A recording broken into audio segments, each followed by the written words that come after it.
जय माँ कामाख्या, जय माँ दुर्गे। अब हम लोग तृतीय अध्याय श्रीमद् देवी भागवत के महात्म्य के प्रसंग में राजा सुधुमन की कथा। सुत जी बोले, मुनिवरों, आप लोग एक अन्य इतिहास सुनिए जिसमें इस श्री देवी भागवत के महात्म्य का वर्णन किया गया है। एक बार कुंभ योनि लोपामुद्रापति महर्षि अगस्त ने कुमार कार्तिकेय के पास जाकर उनकी भली भांति पूजन करके उनसे विधिवत प्रकार की बातें पूछी। भगवान कार्तिकेय ने दान, तीर्थ, व्रत आदि महात्म्य से परिपूर्ण अनेक कथाओं का वर्णन उनसे किया।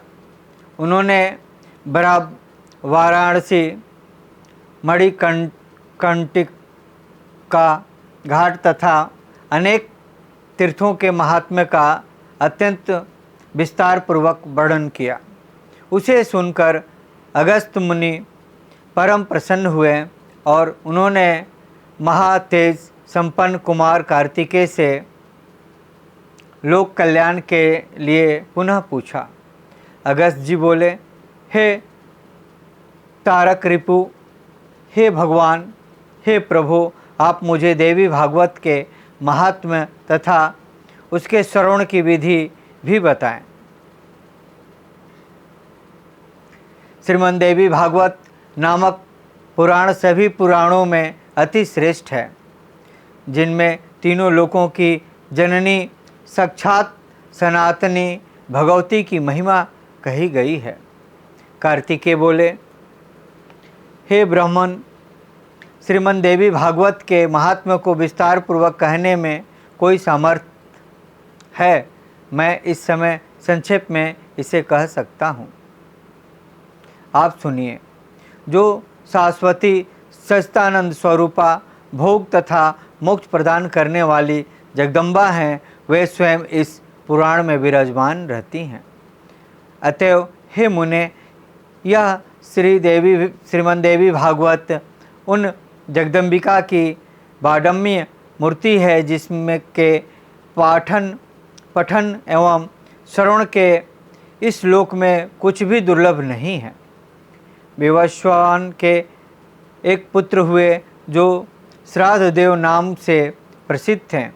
संतान रहित होने के कारण उन राजा श्रद्धा देव ने वशिष्ठ मुनि की अनुमति से पुत्रेष्ट यज्ञ किए। तत्पश्चात मनु श्राद्ध देव की भार्या श्रद्धा ने यज्ञ के होता से प्रसन्न की प्रार्थना की, हे ब्राह्मण, आप कोई ऐसा उपाय करें जिससे मुझे कन्या प्राप्ति हो।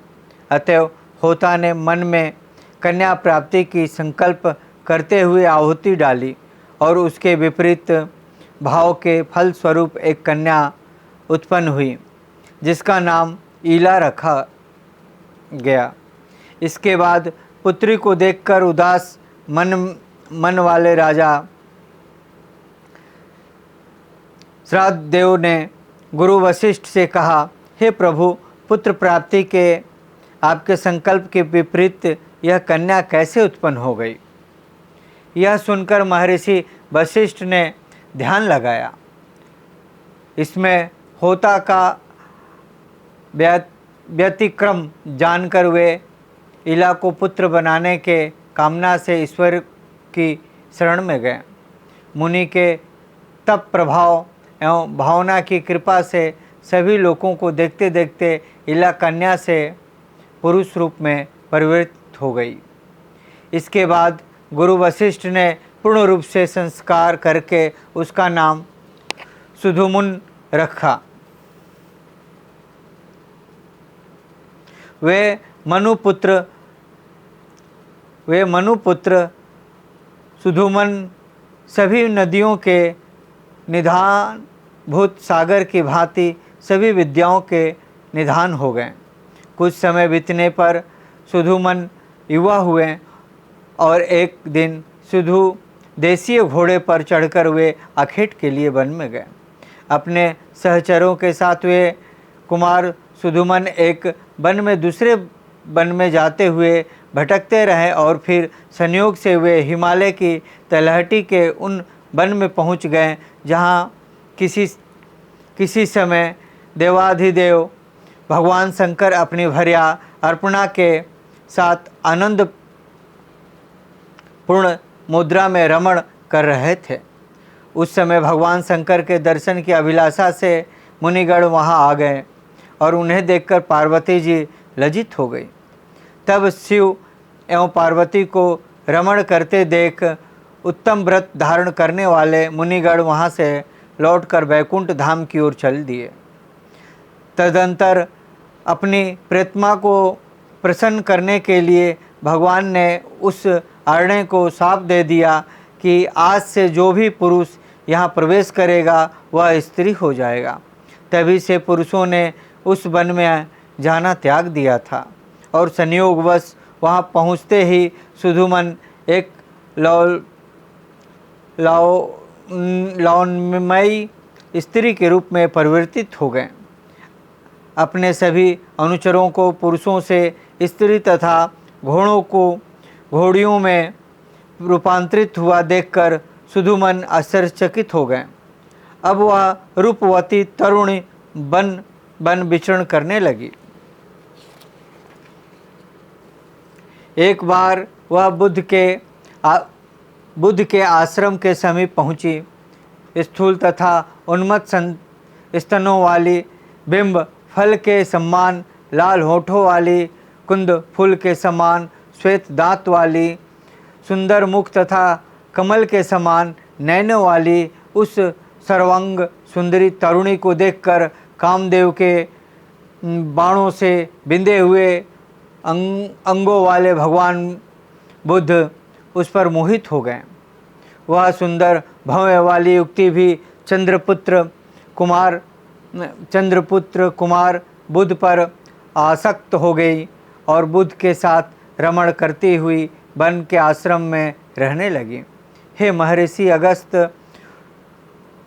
कुछ समय बाद बुद्ध ने उस तरुणी से पुरुरवा नामक पुत्र को उत्पन्न किया।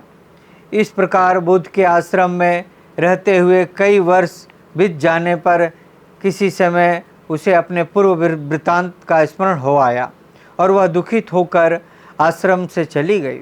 इसके बाद गुरु वशिष्ठ के आश्रम में पहुंचकर उन्हें प्रणाम किया और सारा वृत्तांत कहकर पुरुष तत्व की कामना करती हुई वह उनके शरणगत हो गई।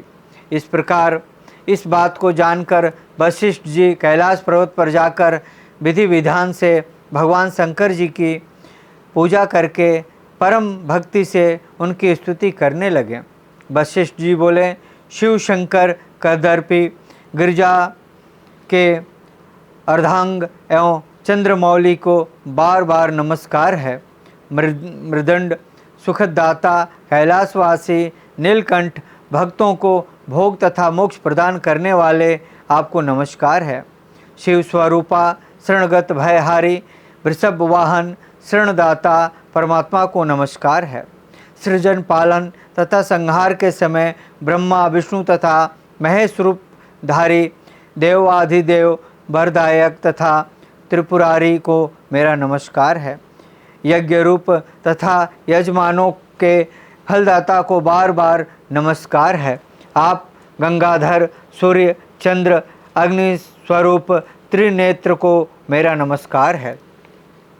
इस प्रकार मुनि वशिष्ठ के द्वारा स्तुति किए जाने पर करोड़ों सूर्य सदृश प्रभा से युक्त एवं भगवती पार्वती के साथ नंदी पर आरूढ़ वे जगतपति भगवान शंकर प्रकट हो गए।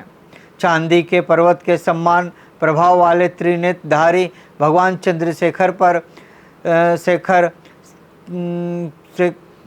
चंद्रशेखर शरण में आए हुए मुनि श्रेष्ठ वशिष्ठ से अत्यंत प्रसन्न होकर बोले।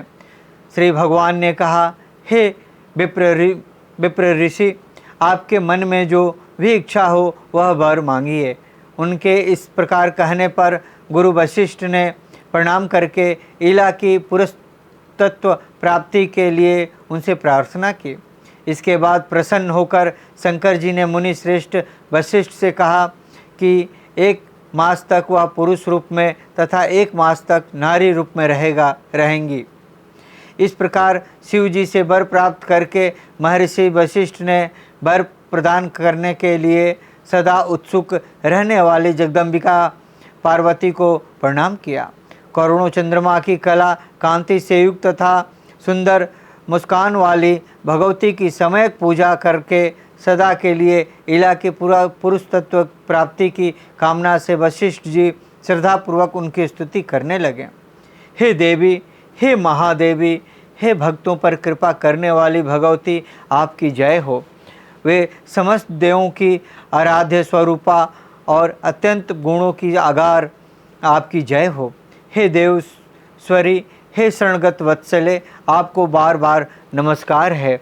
हे दुखहरणी, हे दुष्ट दानों का नाश करने वाली भगवती, आपकी जय हो। हे भक्ति से प्राप्त होने वाली भगवती, हे महामय, हे जगदम्बिके, हे भवसागर से पार उतारने के लिए नौका स्वरूप चरण कमल वाली, आपको नमस्कार है। आपके चरण कमलों की सेवा से ही ब्रह्मा, विष्णु तथा महेश आदि देवता विश्व के सृजन, पालन तथा संहार हेतु समर्थ प्राप्त करते हैं। पुरुषार्थ चतुष्टय, धर्म, अर्थ, काम तथा मोक्ष प्रदान करने वाली हे देवश्री, आप प्रसन्न हो। हे देवी, आपकी स्तुति करने में भला कौन समर्थ है, अतएव मैं आपको केवल प्रणाम कर रहा हूँ। महर्षि वशिष्ठ द्वारा इस प्रकार भक्ति भाव से स्तुति किए जाने पर नारायणी परा अम्बा दुर्गा भगवती तत्काल प्रसन्न हो गई। तदंतर भक्तजनों का दुख दूर करने वाली महादेवी मुनि वशिष्ठ से कहा, हे मुनि श्रेष्ठ, आप सुधुमन के घर जाकर भक्तिपूर्वक मेरी पूजा करें। हे द्विश्रेष्ठ, सुधुमन के 9 दिनों में मुझे प्रसन्नता प्रदान करने वाले श्रीमद् देवी भागवत पुराण का प्रेम पूर्वक श्रवण कराइए। उसके श्रवण मात्र से उसे सर्वदा के लिए पुरुष तत्व की प्राप्ति हो जाएगी। ऐसा कहकर भगवती पार्वती तथा भगवान शंकर अंतर्ध्यान हो गए। इसके पश्चात वशिष्ठ जी उस दिशा को उस दिशा को नमस्कार कर अपने आश्रम को लौट आए और सुधुमन को बुलाकर उन्होंने देवी की आराधना करने के लिए उन्हें आदेश दिया।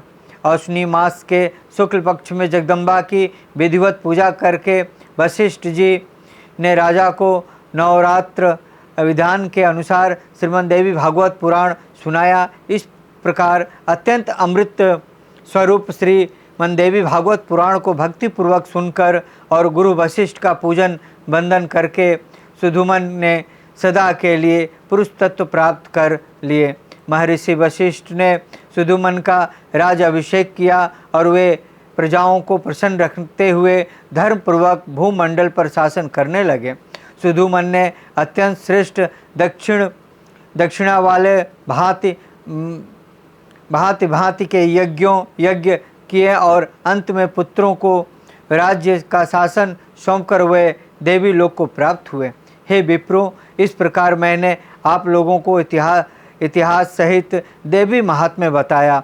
यदि कोई मनुष्य सद्भक्ति के साथ इसे पढ़ता अथवा सुनता है तो वह देवी के कृपा से इस लोक में संपूर्ण कामनाओं की प्राप्ति करके अंत में देवी के परम अत्यंत सालोक्य को प्राप्त कर लेता है। जय महाकाली, जय महालक्ष्मी, जय महासरस्वती, जय माँ कामाख्या, जय भैरव बाबा।